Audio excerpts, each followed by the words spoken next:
अभी स्टार्ट कर रहे हैं ई इनवॉइसिंग से। करें स्टार्ट। ई इनवॉइस मतलब इलेक्ट्रॉनिक इनवॉइस।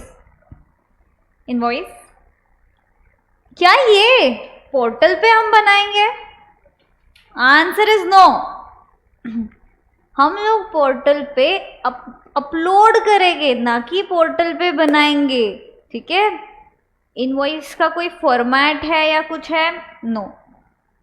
ठीक है, कंटेंट्स है वो आने चाहिए। आप अलग अलग एप्लीकेशन सॉफ्टवेयर यूज कर सकते हो जिसके थ्रू आपका ई इनवॉइस बनेगा और वो पोर्टल पे अपलोड करेगा। यस,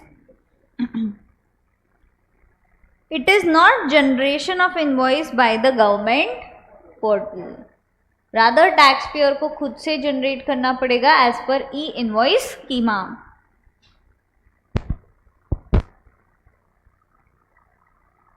तो ई इनवॉइस की जो रूल्स एंड रेगुलेशंस है उसके हिसाब से ये वो कंटेंट्स जो है उसमें आना चाहिए, वैसे वो ई इनवॉइस बनाएंगे। Then these invoices will be reported to IRP is, बताओ सही है? आई तो सही हो गया। Invoice registration portal. ठीक है, ई इनवॉइस बना के टैक्स पेयर क्या करेगा? IRP पे अपलोड करेगा। जैसे हमने देखा www.gst.gov.in, ई वे बिल का अलग वेबसाइट है, ई इनवॉइस का भी गवर्नमेंट ने अलग वेबसाइट बना दिया है ताकि जो क्राउड है वो डिवाइड हो जाए, ई इनवॉइस वाला एक जगह और बाकी वाला एक जगह। करेक्ट। ई इनवॉइस कौन बनाएगा? अपन एप्लीकेबिलिटी किसको लगाएंगे इसका? छोटे मोटे लोगों को कि बड़े बड़े लोगों को? बड़े बड़े लोगों को। कैसे क्लासिफाई करा है इन्होंने? 5 करोड़ के ऊपर जिनका टर्नओवर है कोई भी फाइनेंशियल ईयर में 2017 से लेकर के अभी तक, तो उनको ई इनवॉइसिंग लग जाएगा। पहले टर्नओवर्स अलग थे, amended turnover as of now is 5 crore. ठीक है, तो अगर आपका टर्नओवर जो है 5 करोड़ से ज़्यादा है तो आपको ई इनवॉइसिंग लग जाएगा। ई इनवॉइसिंग खाली B2B ट्रांजैक्शंस के लिए होएगा, B2C होएगा क्या? नहीं। Here for the purpose of e-invoicing B2B includes export transaction also। तो B2C में B2C नहीं आएगा, सॉरी ई इनवॉइस में B2C नहीं आएगा, B2B आएगा प्लस एक्सपोर्ट ट्रांजैक्शंस आएंगे क्योंकि डिटेल्स हमको ऑनलाइन अपलोड करनी है। अच्छा, मेरा टर्नओवर 5 करोड़ के नीचे है बट मेरे को ई इनवॉइसिंग में जाना है, क्या मैं जा सकती हूँ? Answer is no. ये स्पेशल प्रोविजंस जो है ये सिर्फ उनके लिए है जो बड़े लोग हैं। आप वॉलंटरी जाना चाहो जा सकते हो क्या? नो। ISD सप्लायर हो, ई इनवॉइसिंग में जाना चाहोगे जा सकते हो क्या? ISD सप्लाई करता है क्या आउटवर्ड? नहीं, तो इसको कोई लेन देन ही नहीं है, तुमको कोई लेन देन नहीं है, सिर्फ ISD जा सकता है क्या? नो। सिंपल।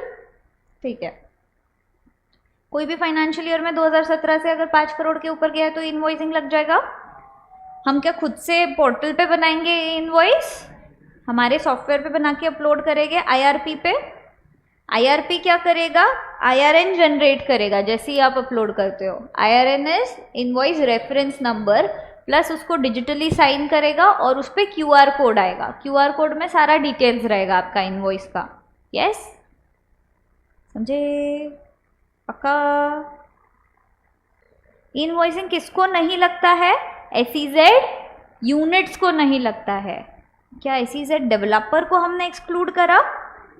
मतलब SEZ डेवलपर को लगेगा। इंटर में एक एग्जाम में पेपर में क्वेश्चन आया था डेवलपर्स के लिए ई इनवॉइसिंग है क्या? है, सिर्फ यूनिट्स को एग्जेम्प्ट किया है हमने। अगला simple, government department, local authority, insurer, banking company, FI, NBFC। Correct. GTA अगर रोड ट्रांसपोर्ट कर रहा है तो supplier of passenger transportation services, admission to cinematographic films और वो सब। ठीक है, इन लोग को ई इनवॉइसिंग लगेगा क्या? नो। अभी हम देखेंगे एडवांटेजेस ई इनवॉइसिंग के। सबसे पहले तो GSTR 1 में हम है ना आउटवर्ड सेल्स, आउटवर्ड सप्लाई का डेटा डालते हैं, बराबर। बट ई इनवॉइस हम डायरेक्टली अपलोड कर रहे हैं पोर्टल पे। जैसे ही आप ई इनवॉइस अपलोड करोगे आपके GSTR 1 में ऑटोमेटिकली वो डेटा चला जाएगा, करेक्ट। तो आपके एडवांटेजेस का फर्स्ट पार्ट, डायरेक्टली GSTR 1 में data is reflected, yes. Number 2, e-way bill automatically generate हो जाएगा, यस। ऑटो जनरेशन ऑफ, तो auto generation of e-way bill, मुझे बताओ अगर एक ही डेटा डाल रहे हो ऑटोमेटिकली जनरेट हो रहा है हर जगह, रिकंसिलिएशन का झंझट रहेगा, क्लरिकल एरर का problem, no. As a result complete matching, no need to reconcile, simple, yes. Fake invoices भी एलिमिनेट हो गए क्या, यस। तो 3-4 बेनिफिट्स हमने देखे। As a result complete matching, that is no RICO, बराबर। and fourth is eliminate the fake invoices, बराबर। Extra points, cost बचेगा, पेपर कम रहेगा तो पेपर एलिमिनेशन होएगा, इंटरनल कंट्रोल स्ट्रांग रहेंगे क्योंकि सब अपलोड करना है हमको, अर्ली पेमेंट होएगा, ऑनलाइन सब कुछ डेटा है, तो better relationship, accuracy, reconciliation is possible, समझिए। एक अमेंडमेंट आया था जिसमें हमने बोला कि persons exempted from issuing E invoicing, correct. मतलब कि ये लोगों को ई इनवॉइस इशू करने का ज़रूरत नहीं है, बराबर। क्या इसमें एक गवर्नमेंट डिपार्टमेंट भी था, बराबर। अब government department is exempted from issuing E invoice अगर ये आउटवर्ड सप्लाई कर रहे हैं तो, है ना आयुष, बराबर। क्या हो गया आयुष, चलो, गवर्नमेंट डिपार्टमेंट को ई इनवॉइस इशू करने के लिए नहीं बोला है, बट अगर कोई और गवर्नमेंट डिपार्टमेंट को सप्लाई कर रहा है और ये रजिस्टर्ड है, क्या इसको ई इनवॉइस बनाना पड़ेगा, सिंपल। इस पे कोई एक्सेप्शन है क्या, नहीं।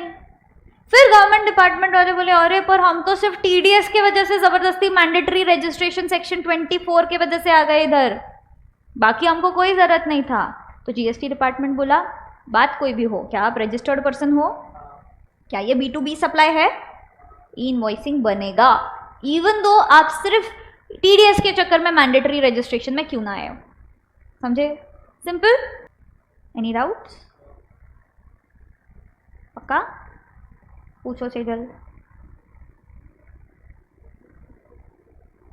एग्जैक्टली यही गवर्नमेंट ने बोला कि अरे हम तो एग्जेम्पशन में है, बट एग्जेम्पशन किस में है, फ्रॉम इशूइंग ई इनवॉइसिंग, अगर ये किसी और को सप्लाई करे तो।